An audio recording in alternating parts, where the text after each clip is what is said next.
অনেকটা হয়ে গেল, করে আমাদের নাচ আরো আছে, অনেকগুলোই হয়েছে। উজুখানের উপর দাঁড়িয়ে বালক গোপাল ননি খাচ্ছেন।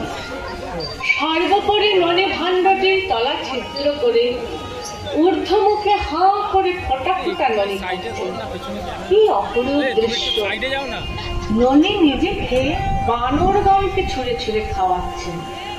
এদিকে দুধ নামিয়ে মাতা যশোমতি এসে দেখছেন, দধি ভাণ্ড ভেঙে